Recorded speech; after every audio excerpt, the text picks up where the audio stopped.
evening and welcome to Surviving the Storm. We're coming to you from Lakeland Linder International Airport and home to the NOAA hurricane hunters. Tonight we'll show you why the work done here is so important in helping all of us in surviving the storm. It's an ideal facility in an ideal location. The 100,000 square foot NOAA Aircraft Operations Center is located right in the middle of the state at Lakeland Linder International Airport. From here, a fleet of uniquely equipped aircraft take flight around the world on data-gathering missions. And it's not just to meet up with hurricanes, according to NOAA Flight Director Michael Holmes. I mean, you're largely known for the hurricane hunter. Would you consider that your primary mission? That's our bread and butter mission, certainly. So we're tasked 1 June through 30 November to support a range of missions tasked by the Hurricane Center, the Environmental Modeling Center, EMC. Those are operational taskings. And then we have a full range of research taskings available to this aircraft as well. Research that may include the study of changing climates, severe weather, the Earth's oceans, coastlines, atmosphere, and even gravity. NOAA moved into this new facility in 2018. For years, they had been located in the historic Hangar 5 at MacDill Air Force Base in Tampa. But when the base needed more room, NOAA needed to relocate. The new facility has room for 9 NOAA aircraft.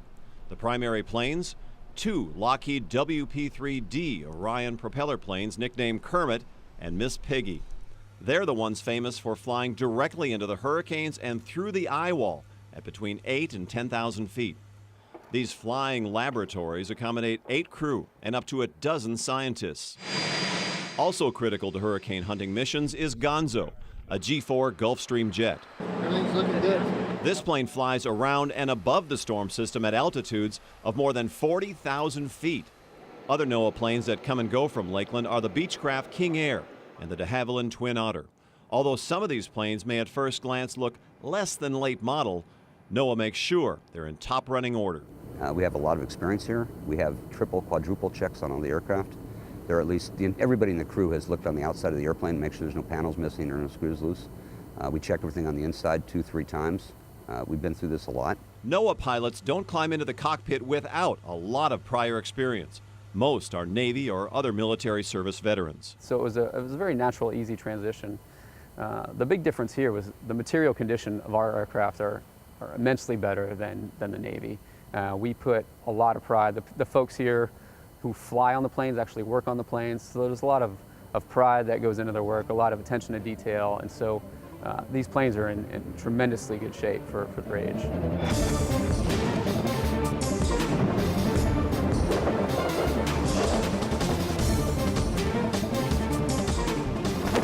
At any given time, somewhere in the world, clouds are building, wind and waves pick up, and the sky grows dark. That's the signal for hurricane hunters to gear up and head into the center of the Earth's most troublesome weather. Imagine the worst, most turbulent airplane ride of your life, only it lasts for hours and hours. That's a day at the office for a hurricane hunter. A series of radar systems on the back and underneath the P-3 and on the Gulfstream jet capture radar images. Both planes deploy dozens of the all-important wind dropsondes, cardboard tubes filled with sensors that send back data about location, wind speed, temperature, humidity, and air pressure. So as it's falling, it sends that information back to the aircraft 4 times a second. 4 times a second.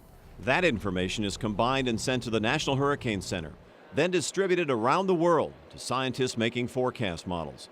Many on board these planes have a personal investment in their work since they live in hurricane country too. And all of us that grew up here, we're keenly aware of those risks and the challenges associated with hurricanes. So there's no way that I could say that it doesn't have more of an impact for me.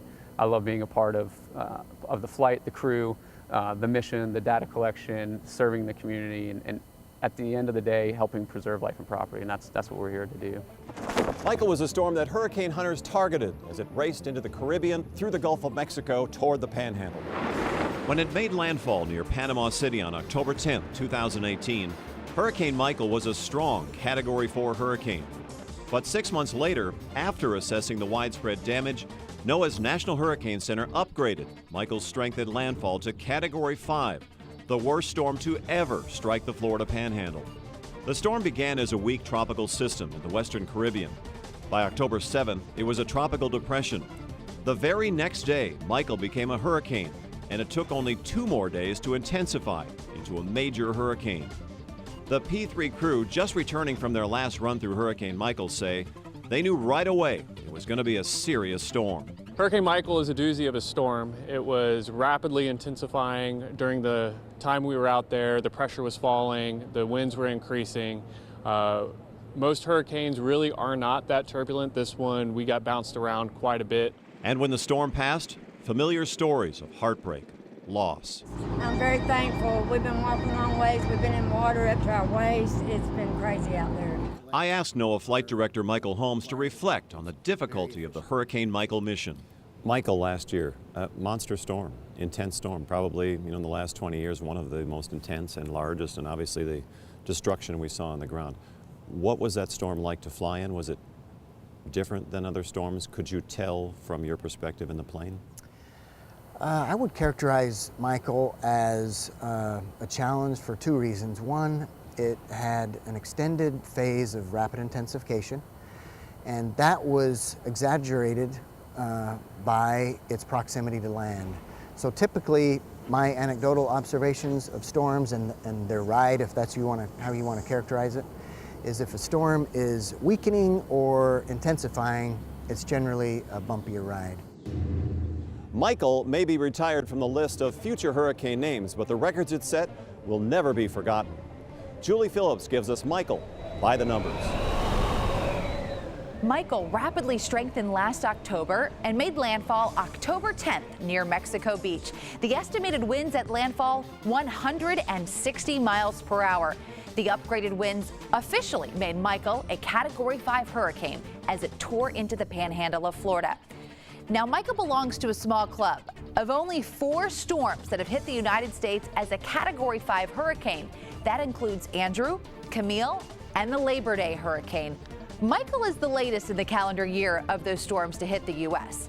And at landfall, Michael had the 3rd lowest pressure of a hurricane to hit the U.S. at 919 millibars.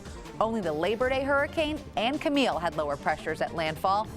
And sadly, this historic storm also took the lives of 16 people, and the damage total, now a staggering $25 billion.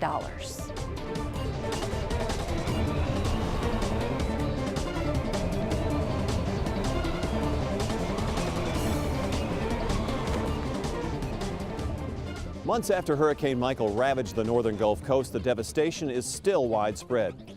Ed Bloodsworth returns to the Panhandle, where the long recovery continues.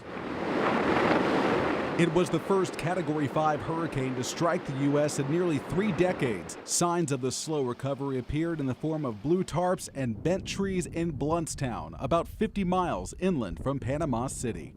Many months have passed since the storm made landfall, but the scars from Michael are all around us, including this tree, which completely uprooted after splitting down the middle.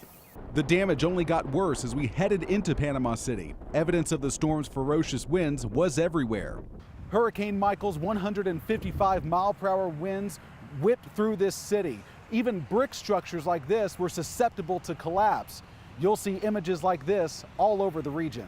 While some businesses and neighborhoods show noticeable signs of recovery, others are frozen in time. Some trees still lie where they fell. This was definitely the worst. I've been through about 3 hurricanes before this here in Panama City, but nothing ever like this. It total destruction. Oh, really? Abel, a 40-year resident of Panama City, has noticed some improvement, but worries that the people who fled the hurricane may never return. All the stores, you'll notice that the signs all say they've got employment. They want people to work because a lot of people have left town. The epicenter of Hurricane Michael's impact can still be found farther south and east at Tyndall Air Force Base and Mexico Beach. What we had was 3 hours of pretty much hell. It was a nasty storm, 155-mile-an-hour sustained winds, 17.5 feet of water surge. The posts where we're standing here are about 9 feet tall, but the storm surge in some spots exceeded 16 feet. That, combined with the battering winds, just left devastation up and down Mexico Beach. Although the recovery process will go on for many years to come, city officials say the charm and personality of this beach town will never go away. Our residents are very positive and they just love this area so much, and they are, doing all that they can to get back into their homes, and, they want to stay here. For me, the lesson that I've learned is stay positive, because that's the only way that you'll get through that. Second of all, join hands and forces with your neighbors and your friends and do it together.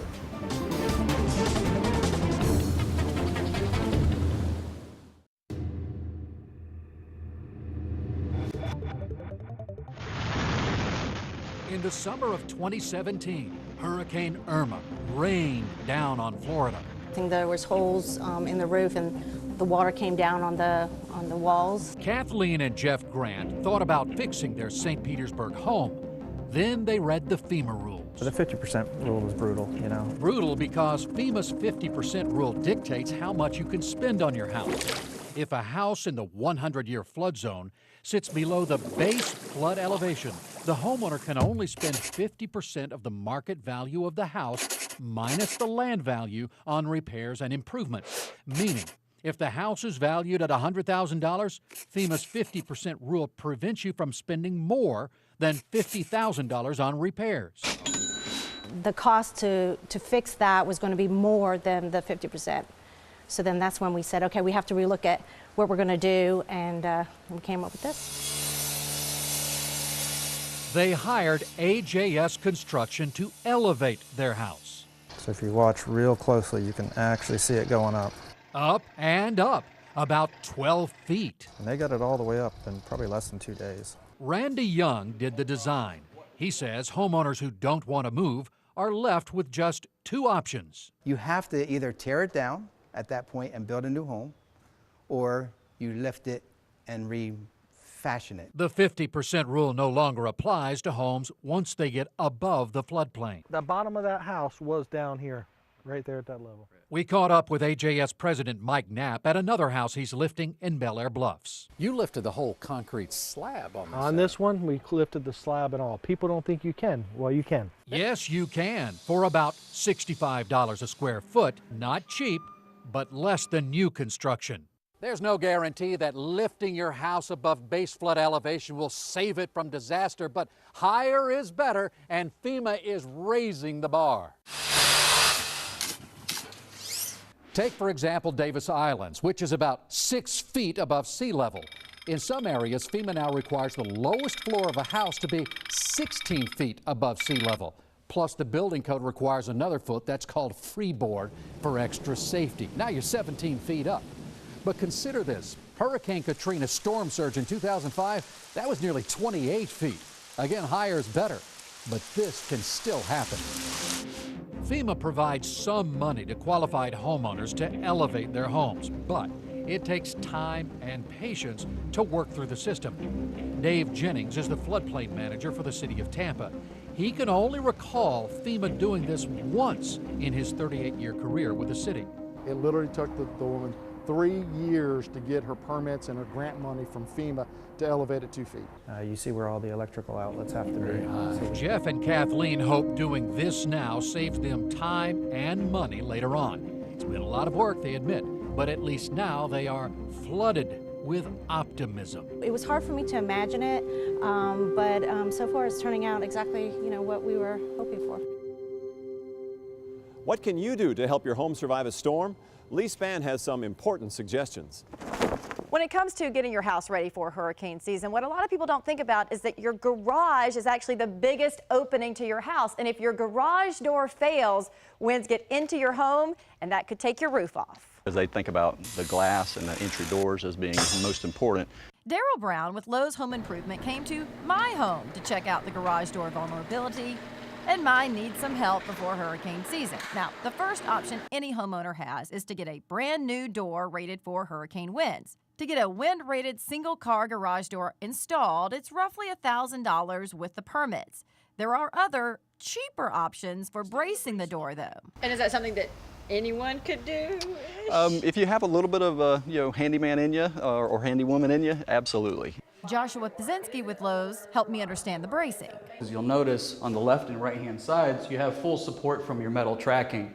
But in the middle is what's most vulnerable because you don't have anything holding it to the ground and you don't have anything holding it to your header here at the top. So using a metal brace will make it so that your door can't flex and won't blow in the event of a high wind storm. As you can see from this Lowe's video, you will need to drill into the top of the garage above the door and attach a bracket, and into the concrete on the floor. When a storm approaches, attach the metal beam between the two. If you have a two-car garage, it's recommended that you do 2 braces. If it's a single-car garage, you should do 1 in the middle.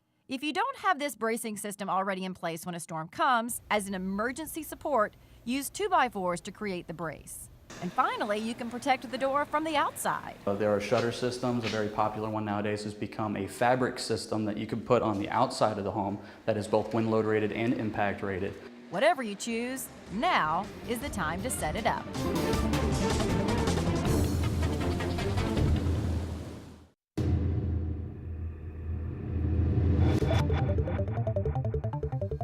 NOAA scientists recorded the damage after Hurricane Michael hit the Panhandle. As Ian Oliver tells us, the photos taken from above helped Hurricane Michael's survivors on the ground. Before and during the storm, the NOAA Hurricane Hunter fleet of aircraft played, as always, a pivotal role in tracking and forecasting Michael. But after the storm made landfall, it was a lesser-known, multi-purpose NOAA aircraft, a twin-engine King Air Beechcraft that carried out a different critical task. King Air's mission is coastal mapping, so it's used throughout the year. We're flying all along the coastline, checking to see exactly where the water hits at low tide levels and at high tide levels, which is very important for nautical charts.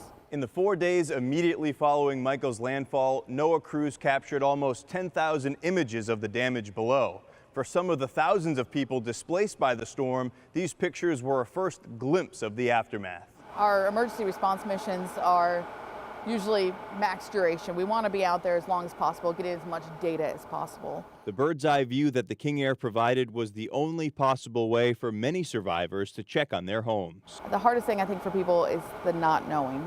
So when they can look at our photos, which are georeferenced, and they could zoom in on their address and know, hey, my house is there, I have something to go home to. Or sometimes the unfortunate of, my house is not there, there's no need to rush home. It still gives them a sense of peace, of just knowing, and it's very humbling to be a part of that. NOAA's street-level damage photographs were immediately made available to the public online. With WFLA's sister station WMBB knocked off the air by the hurricane, News Channel 8 used the NOAA photographs to help. We then took that aerial imagery and we were showing it to people on social media. Many of those impacted by Hurricane Michael found their way to our WFLA live stream, searching for any information on the condition of their homes and communities. People who had left to go to a neighboring state, they could punch in their address and we would look it up live on the stream. But I remember as we were looking up all the different areas, we were shocked, viewers were shocked. It was intense. The pictures even proved to be life-saving. During Michael, we happened to fly over an area and somebody had seen our imagery and noticed that another person had spelled out the word help using downed tree logs. Turned out that this person had been trapped over in their house because the roads were all blocked, and fortunately another citizen happened to be zooming in on our photos and saw that, and were able to get people the help that they needed.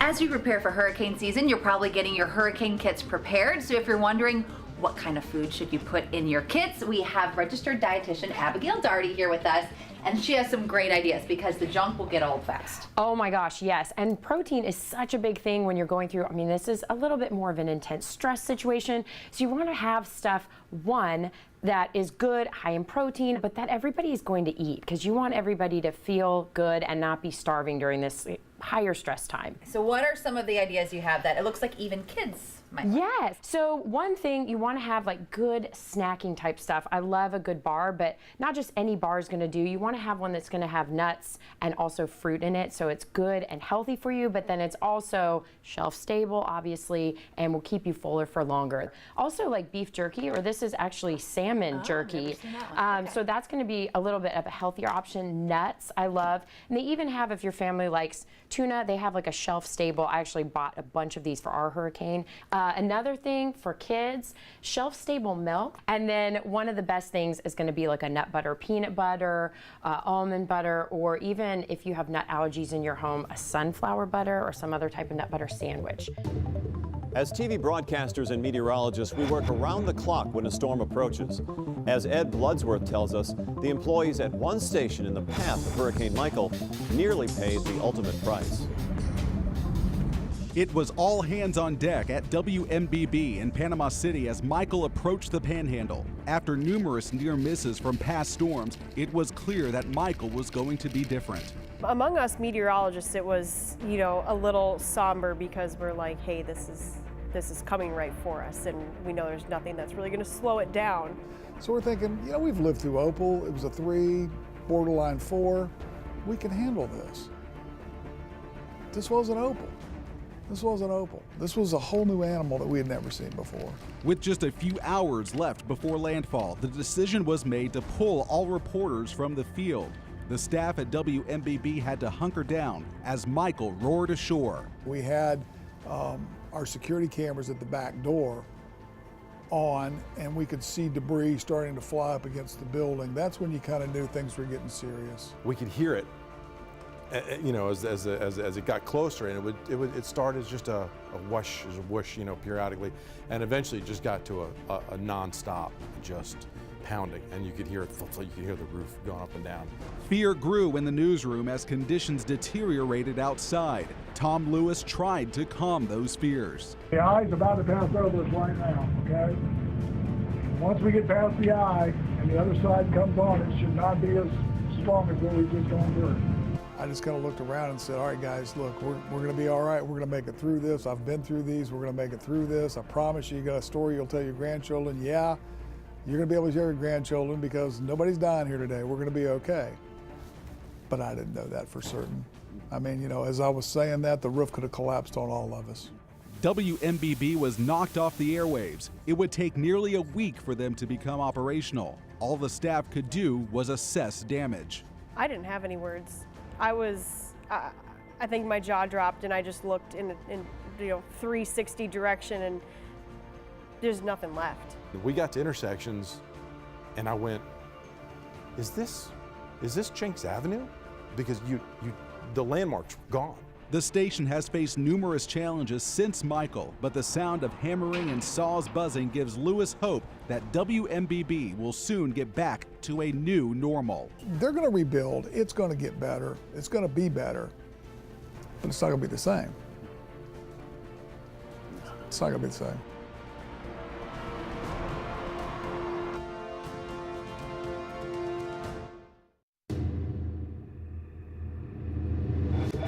Thank you for being with us tonight. We also want to thank the brave and highly skilled team here at the NOAA Hurricane Hunters headquarters. Don't forget to make a plan now before a storm threatens. And when danger approaches, stick to that plan to make sure you and your family are surviving the storm. Good night.